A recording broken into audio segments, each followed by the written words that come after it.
ورحمة الله وبركاته.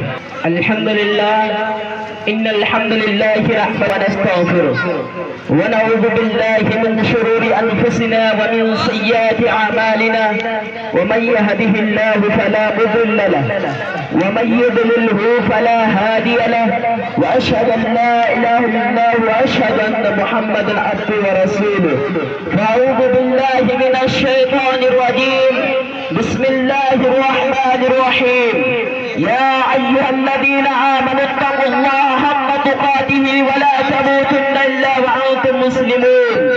يا أيها الناس اتقوا ربكم الذي خلقكم من نفس واحدة وخلق منها زوجها وبث منهما رجالا كثيرا ونساء واتقوا الله الذي تساءلون به والأرحام إن الله كان عليكم رقيبا.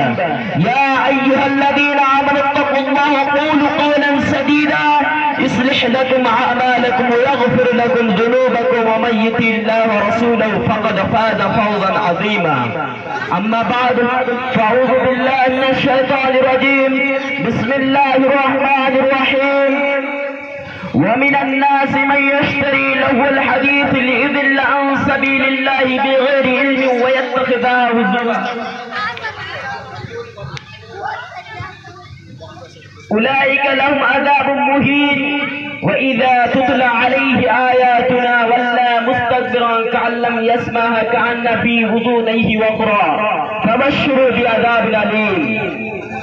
محترم سامعین حضرات، مشفق اساتذہ اکرام اور میرے سامنے بیٹھے ہوئے میرے عزیز بھائیوں، آج کے اس عظیم الشان جلسہ میں جس موضوع پر لب گسائی کرنا چاہتا ہوں وہ آلات موسیقی اور گانا بجانا ایک بہت بڑی لعنت ہے.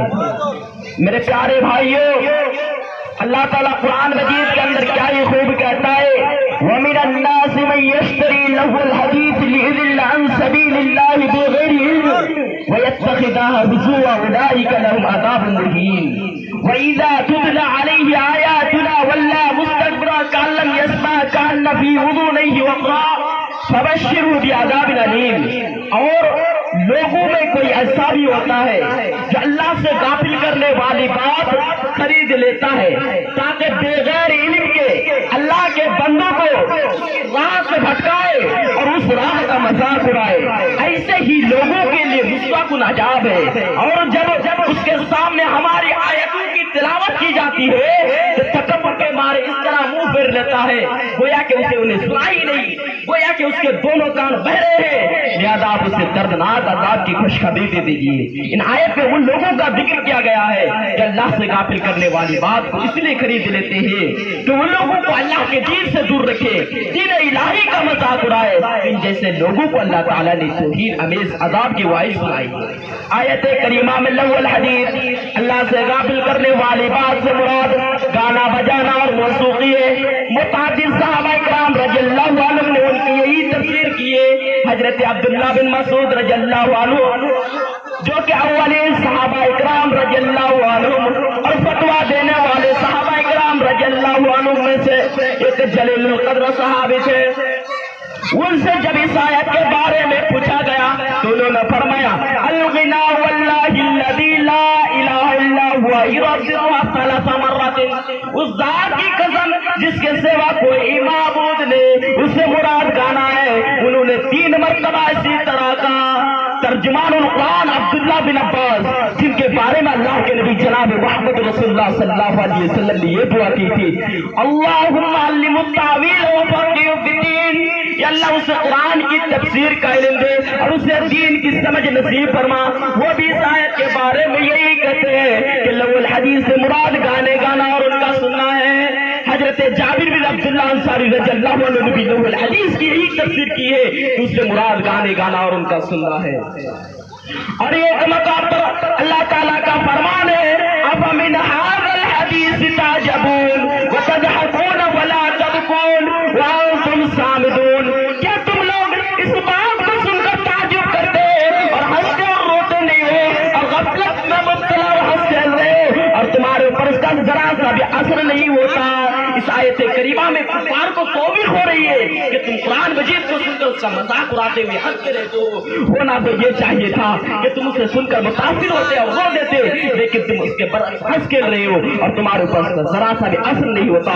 وَأَنْتُمْ صَامِدُونَ کمانا حضرت ابن عباس رضی اللہ عنہ یا کرتے کہ تم گانے سنتے رہتے، کیونکہ کفار مکہ جب قرآن سنتے تھے تو گانا بجانا شروع کر دیتے تھے اور کھیل تماشے میں مغل ہو جاتے تھے، اور اہل یمن کی زبان میں سمد گانے کے کہتے. تو اللہ تعالیٰ نے اس پر انہیں سختی سے ڈانٹا اور اس کے بعد اہل ایمان کو حکم دیا فَاسْجُدُوا لِلَّهِ وَاعْبُدُوا، بس تم اللہ ہی کے لیے سجدہ کرو اور اس کی عبادت میں مشغول رہا کرو. خلاصہ یہ کہ آیت اللہ تعالیٰ نے کفار کو قرآن مجید کو چھوڑ کر گانے سننے پر سختی سے ڈانٹا، جو اس بات کی دلیل ہے کہ گانے سن اللہ کے نزدیک حرام ہے.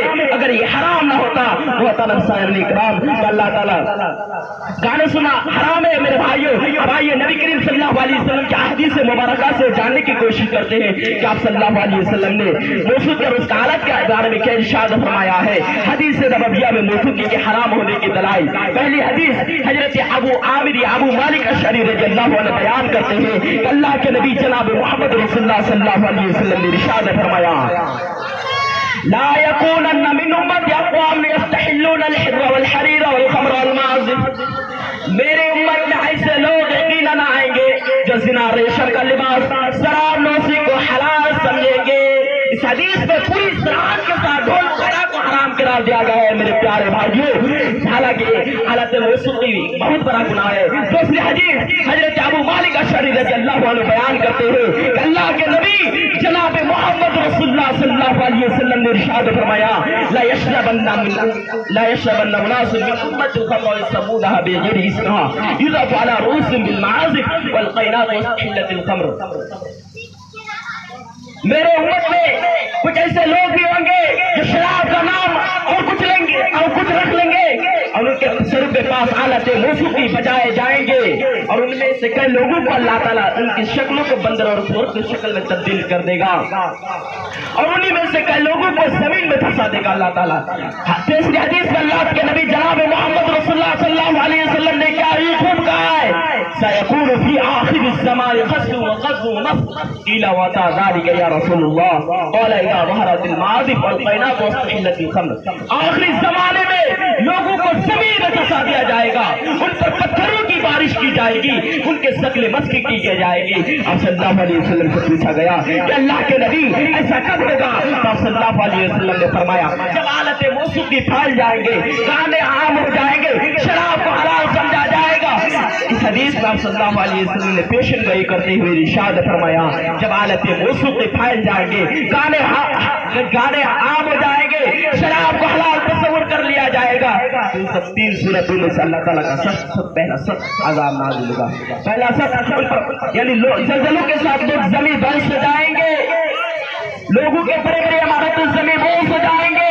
دوسری صورت ان پر پتھروں کی بارش کی جائے گی. تیسری صورت ان کے شکل مسخ کی جائے گی. چوتھی حدیث میں حضرت انس رضی اللہ عنہ بیان کرتے ہیں صوتان ملعونان فی الدنیا والآخرہ مصباح عند نعمت ورنت عند مصیبہ. دعا واسطے دنیا و آخرت میں ملعون ہے، خوشی کے وقت گانے بجانے کی آواز، مصیبت کے وقت رونے کی آواز. میں یہی سب تقریر ختم کرتا ہوں. وما علینا الا البلاغ وعلیکم السلام.